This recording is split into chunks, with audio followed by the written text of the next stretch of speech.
Okay, hi everybody. Welcome to Monkey Island Madness. This is the second recording today. I just did a haul video of stuff that my niece Kui, her name is Kuista. I should have said this on the first one, which is an Indian name. But anyway, I did a haul from her and then my little birthday haul. And I resisted buying myself a door, you guys, so that should be celebrated. Because believe me, that's an ongoing thing I have to resist. And I'm going to show you guys the ones I already have, and when you see how many I have, you'll say, you need to resist, girl, there's something wrong with you. Anyway, the other night I went to Laura's stream, and Laura is one of our new fibs, and your stream was great, Laura. And while I was there, you made me feel really good. That you liked the kind of art I did, and you said you wanted some of my Zentangle, and I said, send me your address. And I don't have your address yet, but I did go ahead, and I have two little places to finish here. I won't finish it today, but there, you get to see it. I have been working on a little Zentangle for you. So if you want this, this is it. Send me your address. Message it on Twitter, Facebook, whatever. And then one time when I was doing that Zentangle stream, I had showed you guys, I needed to do a couple of ATCs for a swap that I'm doing. So I was just messing around, and I'm going to send these out. Says, you're perfect just the way you are. And I'm going to edge this in black. I just had forgotten. So, and you're perfect just the way you are. They're both pretty much the same. I just did one on blue paper, one on white paper. I think I like the white better. But yeah, and then I've got a couple others that I'm just going to go ahead. I cut the paper, so I thought, well, just go ahead and put them together. So, yeah. Ah, Laura. So, anyway, I'm going to quickly do, since we're right here, and I told Jean that the next time she's at a stream of mine, I would show her how she can do lettering. And I should have gotten out a sheet of paper, but I always have paper around here. I'll just use this garbage that's sitting here. Okay. You can buy, you can order, or you can make lettering guides. And this isn't any kind of magic or anything else. And you guys maybe have seen me use this. This is upside down. This is one of the large lettering aids. And you can buy them. I kind of think they're even at Michael's. I don't know. You may have seen them in the drafting department. But like people who do cartoons, the little voice bubbles, and their printing is always perfect, and that's what you guys say, oh, your writing is so amazing. Well, one, I designed business forms by hand for a living. Really, I got into it in 1981. So when you do that, you get a lot of practice. So, but that's what I did starting my career. I actually designed business forms by hand. And the reason we did it by hand was to save money. Typesetting was very expensive back then. You were using probably an IBM Electronics Electric Composer or something where you were using carbon ribbons, and it was expensive to set the type. It was expensive to make corrections, whatever. So we did it by hand, and then going in and erasing and making a correction was easy, and so we did everything by hand with pencil. And that's why we used, for the lettering, it was a 5.5 millimeter lead. For bold print, we used the 7. I did not get it, Laura. Send it again. Anyway, I'll just go ahead and show you. I'll do a block letter alphabet. Very, very simple. You can do block lettering and then start changing it to make it different. And I'll show you how that works. And so this gives you this lettering guide. And you can get them in different sizes. Give you the tools to make your lettering straight. Okay? And know that a milled edge on a sheet of paper is always, always, always going to be straight. So use your vertical rule here to line up with the edge, and your lettering is going to be straight. Okay? And I'm going to quickly do just a block alphabet.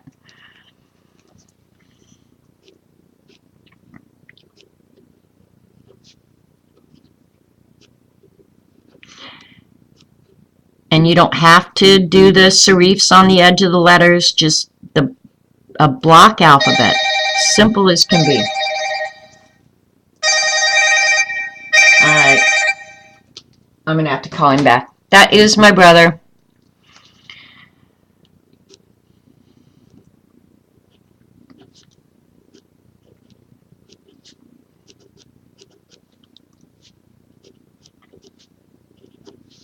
And now I'm not straight anymore, but thanks a lot, Rock.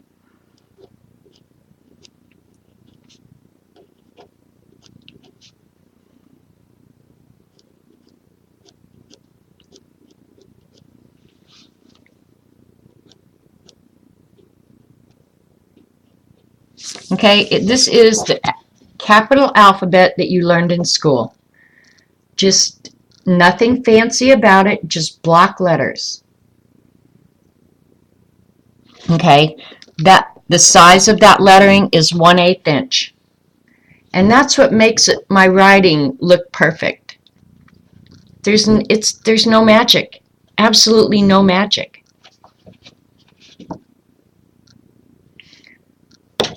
This lettering guide that I just showed you is $26.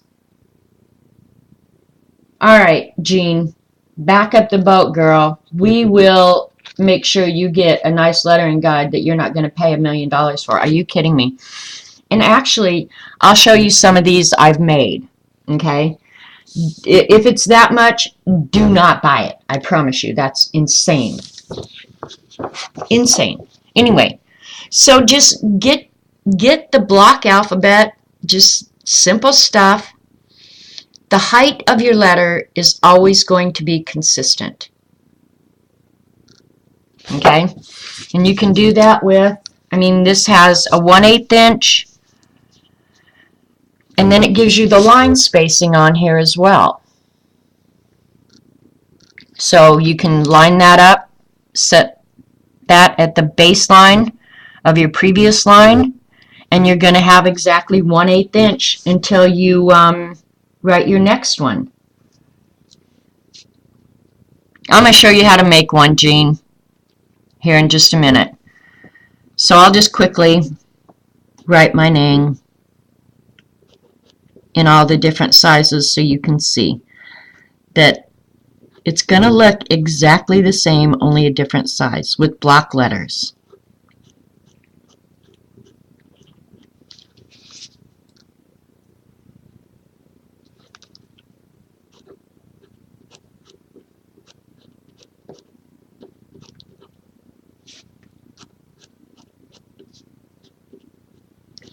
And then as you do this, you kind of learn, you know, it's like anything else, practice, practice, practice. But as you do this and you get faster at it, the spacing between the letters and the spacing between the words just becomes second nature. At first you might have to think about it a little bit, but after a while it just becomes second nature. And when everything is uniform, you don't notice if the spacing between the words isn't exact. And as you get bigger, like I'm using a 5-point nib for all of these. But as you're using the really small lettering, see there, I mean, it's not magic, really.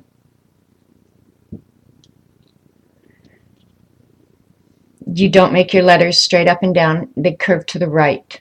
Well, I think if you use a tool like this, Eileen, that actually would correct itself. When you don't have the guide, you know, and if that's the case, then I would probably just sit and make the rules as straight up and down as I could. And there's a lot of times I don't even use a lettering guide. Like, if you do that, after a certain amount of time, the length of your lines will become very consistent. Like, your brain just does it. I don't know how. But see how mine started going uphill? So, but then if you're going to use that bigger, you know, that's a, let's see, the largest one on here is a 1/4 inch. But, oh, I picked up the wrong one, sorry. And I'm just using the same microns I was using the other night. Oh, and I'll show the ones I got from Wish. Anyway, you could literally use this, the 2-nib. These are, that's like 0.05, 0.03. This is a 2. And it looks like a calligraphy pen. But this would allow you to use this.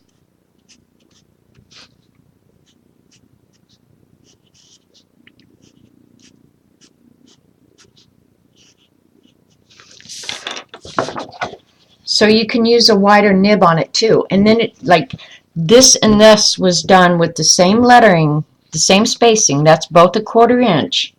One is done with a 5 nib. This is a 2 nib. So you can see how it's going to get different with the different size nibs. But it's the same lettering guide. Not magic. You need one of those? Well, I'm going to show you guys how to cut them. Okay, so yeah, see, Jean, that's what I think. You might not do well with the small. I think $10 for it is too much. Bye, Terry. Have a great afternoon. You're welcome. So yeah, with your different size nib pens and your lettering guide, you can get lettering that looks all different ways, and no big deal. And I'll show you now. This is one of my very favorite kind of letterings, where you give additional weight, like I have on this one,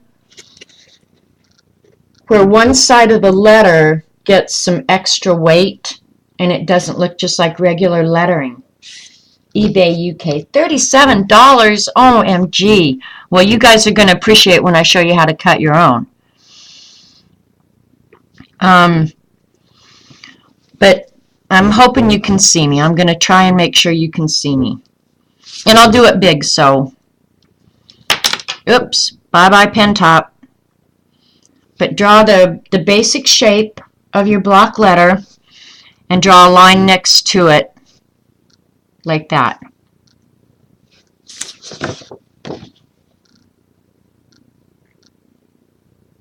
Okay. The up and down letters are obviously going to be much easier. Where the first downstroke on the M, I give the extra weight to that, and then I draw the rest of the letter just like I would, like I showed you when I did the block lettering. Just give that, and see, I'm adding decorative edges on it. I just like that. Those are called serif, and if you see a sans serif type, that is just the basic block letter, oops, without the little things hanging off it. Okay, so those are serifs. That's sans serif. Sans means doesn't have that. Okay, and my last name has both up and down, you know, just the vertical lines, and then circles. And for a circle, just draw the circle and add the line on the inside to give the extra weight.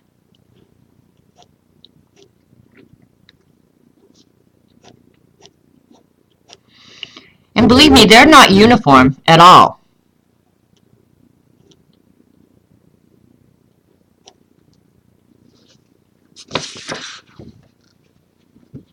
Nothing special. Yeah, sans is French for without. Exactly, Jean.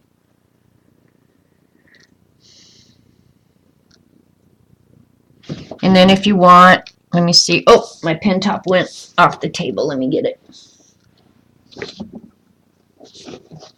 Sorry if I'm banging stuff around.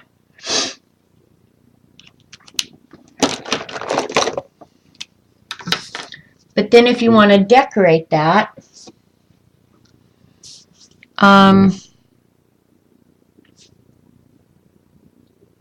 you can color it in solid.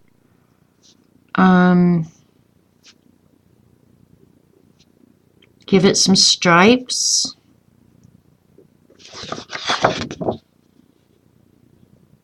Just whatever you want.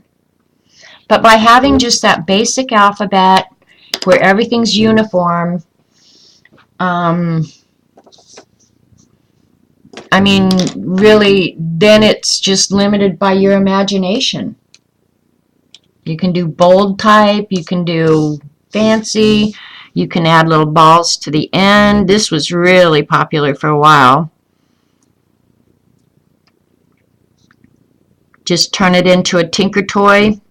If you're going to do Tinker Toy, though, you have to leave a little bit of extra space between the letters.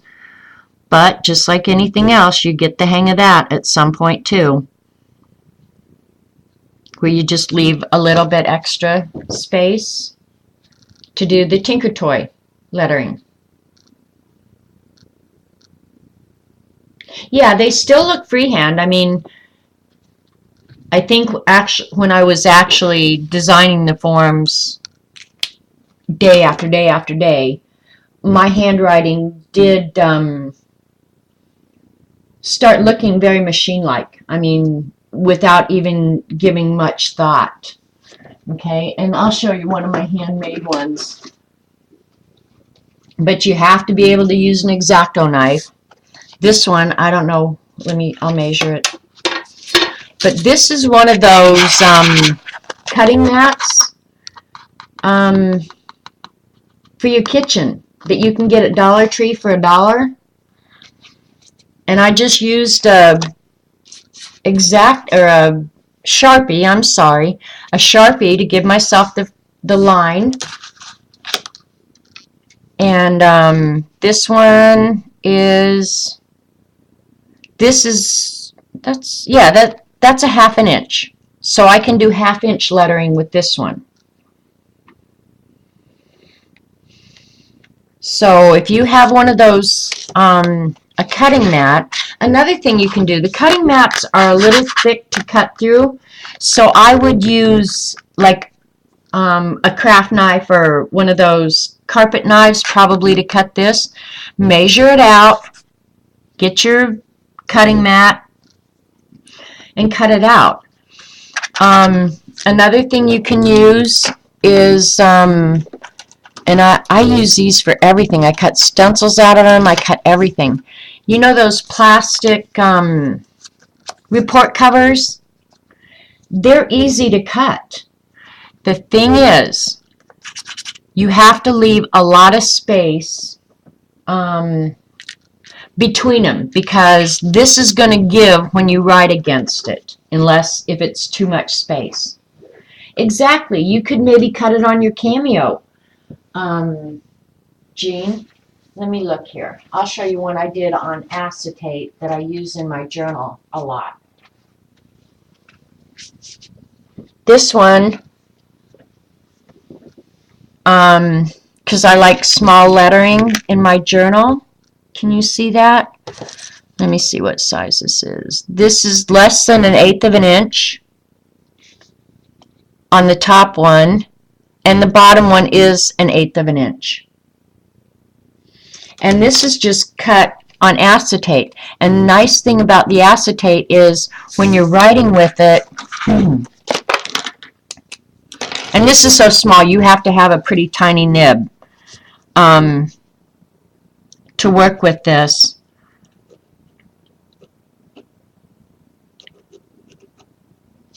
It doesn't give. I mean, it stays, when I press up against it, it doesn't give even a little bit. And I'll show you the difference between the two. So you can make your lettering guide as big or as small as you want. These two sizes are perfect for me. These are my favorite sizes. That's 1/8 inch. That's less than an eighth. But in my journal, I like to write small.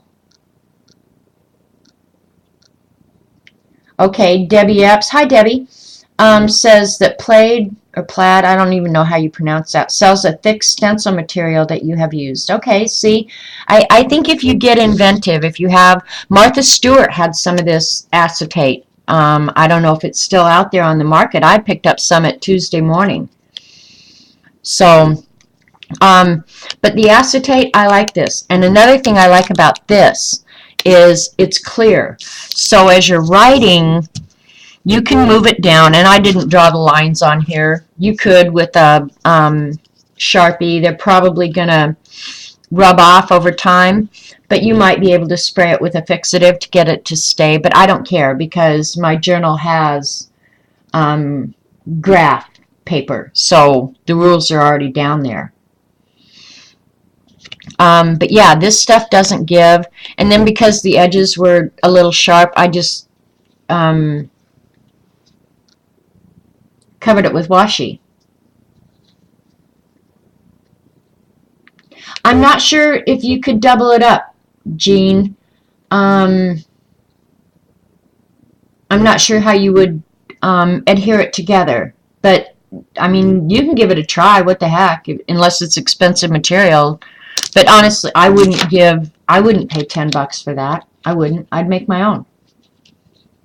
And then you can do them whatever size you want. If you want, you know, every 1/8 of an inch or every 1/16 of an inch, you can make it whatever size you want. But I have a bunch of these in different sizes. Yep, you're going to be digging out your Cameo, Jean. You're going to get your money's worth out of it. I don't have a Cameo Silhouette. No, I have no cutting machines. If I cut something, it's going to be on a cutting mat with an X-Acto or a carpet knife. But I made this one. It's just got little shapes on it. You guys know now I'm like a stencil freak. I have implements everywhere. And this I did for something. I needed 1/2 inch spacing. Yeah, I mean, anybody can do it. So you can make them curved, exactly. Actually, I got some curved ones at Tuesday morning for journaling. Yeah, you have that little leftover space when you do an 8x10 stencil, exactly. This one actually measures overall 2 inches by 6 1/4 roughly. See, Jean, you're coming up with great ideas. But I think if you sat down and practiced a little bit, you too, people would be saying, oh, your handwriting's so nice. Well, it's only from years and years of practice and having the correct tools to work with. So there you go.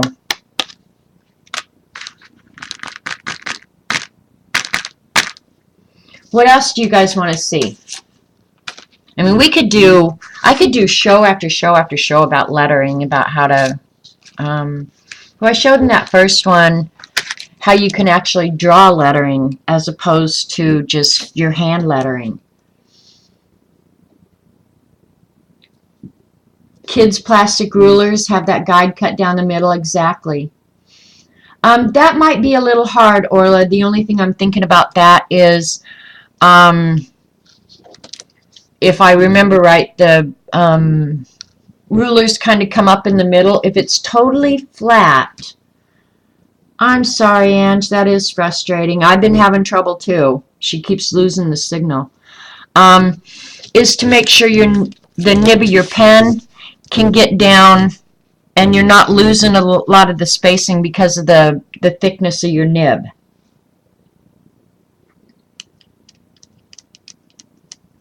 Okay, see, Jean, you have all the skills. What you need is the tools. So, there you go. Just get yourself some tools and go to town. And this is a small one I just keep at my table. And this was out of a report cover. No big deal. And you can also, I mean, I'm sure you guys have all, I use these like crazy in my work. These are just eraser shields. Okay, on this one, I went ahead and put some drafting tape on the back of it. And if you want little tiny writing, OMG. Watch this. This is like the tiniest writing in the world. But it's legible. I mean, you can still read it. And I don't know. I'll measure and see what that is. But that's probably less than 7-point type.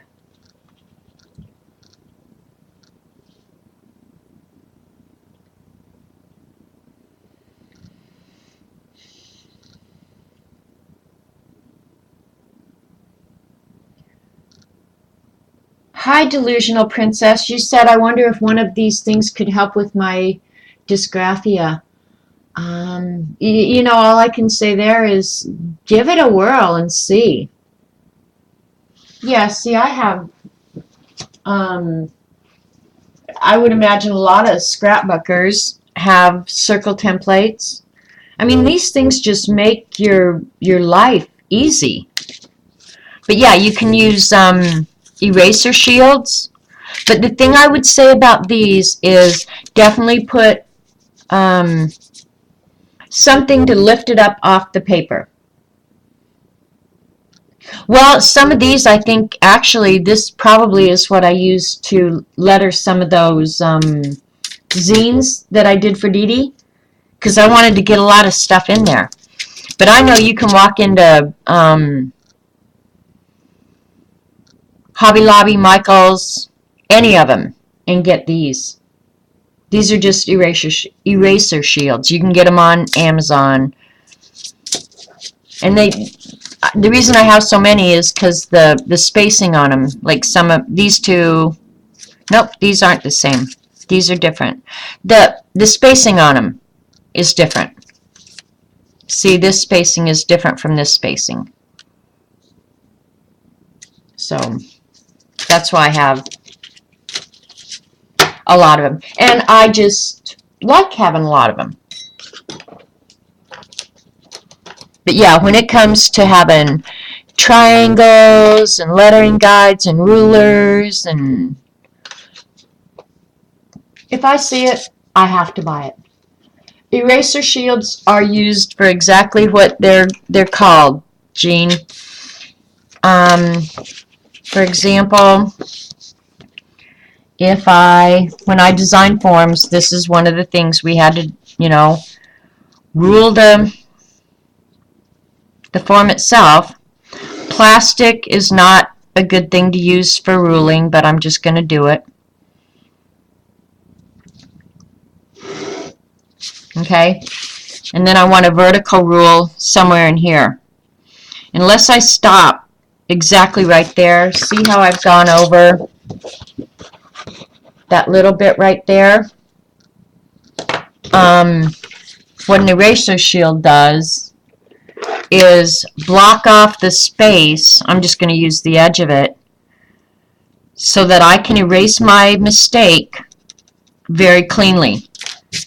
And I haven't affected the line. You know, it gives you a very clean edge for where you've erased. I mean, this is really for technical drafting, map making, That's why I have these, is because I had them in my work. But that's what it is. So if you need a curve in your line,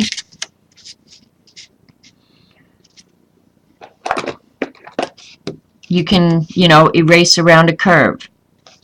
Or whatever. Little dots, whatever. Yeah, it's just a eraser shield. They work awesome. They're great little tools. And I mean, ingenious, really. Whoever dreamed this stuff up, ingenious. But cartoonists and anybody like that, I promise you, they're just like me. They have these stuck in every little nook and cranny in their house. I mean, if I started collecting up all the different little stuff I have, you guys would freak out. You'd say, you're a hoarder. And about some things, I can't argue. I am. Laura, when I started out my career, I started typesetting math books, is what got me into the printing industry. I was going to college with a degree in science, chemistry. And I went to work for the student print shop, and I started typesetting math books. And then I bought my own print shop. And ultimately, I ended up working for a business forms management company who worked with Fortune 500 companies. And I managed the Denver branch. So don't go out and buy all this junk. If you have a need for it, be inventive. Before you could use this for a eraser shield. If all I need to do is erase that so that it's absolutely straight, use this. Don't go buy something. Heck, get inventive. There. Now my lines, the end of my lines are equal. So, yeah, I did a lot of printing. I printed, when I had my own print shop, I printed books, real estate law, math books, for the professors at the college. So that's how I started. That's how I got into printing. I never worked in science one day of my life. Well, because I knew I'd have to stay in school and get a PhD. But by then I owned a print shop, and I got a really good job right away. I mean, I went to work for Atlantic Richfield in their forms department the minute I graduated, and I was making more money than I thought anybody in the world would ever make. I mean, because up till then I had been so dirt poor. Honestly, macaroni and cheese 5 days a week was not unheard of in my life. I was so poor. So, yeah. And then ultimately I sold the print shop.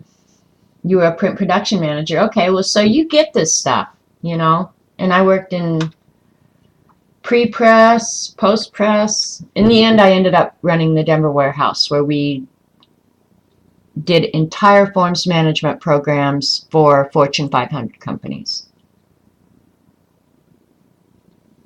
So that's what I did. So paper and ink has been pretty much my life, my whole life, and I love it. I mean, I love the printing industry. I love the smell of printing ink. Walking into a print shop is just like Christmas to me. I love it. So, yeah. Anyway, so Jean, what other questions do you have about lettering? Because from now on, your lettering can be, I mean, it's not machine lettering for sure, but you can put it where you want, the size you want. If you don't have a size like this, cut the size you need. And I mean, we could talk about spacing and everything else, but I think for our purposes, art journaling and stuff like that, stuff like this is more than adequate. But if we wanted to talk about, your dad was a lithographer. Oh, awesome, Eileen. We could get into letter spacing and how you center. If you have a space and you want to center a line of type in it, how you can figure that out manually. I mean, each letter can be assigned a value, so that if you wanted something totally centered, you could center it, and you could have multiple lines centered. That involves math, and some of you guys don't like math, so we won't go there. But really, I mean, if you want to get into lettering, I mean, we could do show after show after show. How to center, how to decide type size for the sheet of paper you've got, or how much type you want to include. Yeah, I mean, there are people who spend their entire lifetimes doing nothing but lettering. But it's something you can get really, really good at. No math, I agree, you know. But, I mean, I could sit down and chart this out so I knew exactly how much space that was going to take, and if I want it centered or I wanted to leave a space on my art for that lettering. There's ways to do that. Well, see, now with, we quit designing forms by hand at some point because of computers, and the supplies weren't so expensive, and then we could electronically send them to the client. I didn't have to hand deliver them, but yeah, I mean, technology has changed a lot of this. I still like hand lettering. I like the art of it. There's something very satisfying to me about sitting down and handwriting a letter. I would much rather handwrite a letter than type a letter. Plus, again, you have so many font selections now with computers, where before, even early on when we were doing the typesetting on machine, you had to buy all the different fonts. Now, I mean, you can buy a font package and have every font in the world.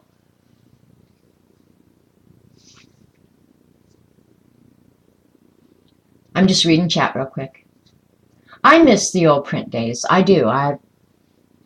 But I have to say, man, at the end when we were doing the designs by computer, it saved me a ton of time, where they could just electronically, we could send stuff back and forth, and I wasn't driving to their office to pick up something rush. I mean, in a matter of minutes, I could have it on my desk. Or I could send it to the plant electronically and get back a type sheet or a typeset sheet the following day.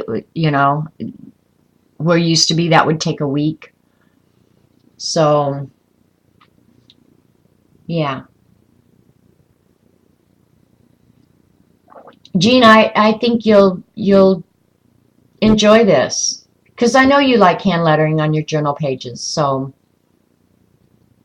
computers are why your company shut down. Yeah, I mean, it changed the whole industry, and it affected a lot of people's jobs. I fortunately got to keep my designers, because we had to have somebody right there all the time. I would imagine today, if I was in that same business, it would be a whole different deal. Okay, Bunny, Heather was a graphic designer. I have one of my sons is a graphic designer. And he's just a good artist. So, yep, things change. Sometimes it's good and sometimes it's bad, and we're probably going to be the last generation of remembering when people actually sat down and hand lettered something. Now with text and everything else, you don't even have to talk to people. You can just, which I hate. But anyway, the lettering thing was kind of impromptu, so that's all I have to say about that. But I did drag out all my Midori's, so I'm going to stop this recording and I'll show you guys my Midori's. So get ready, because it's disgusting, really. Anyway, thanks for watching the video. We'll see you next time. Bye. You guys, I'm not going anywhere.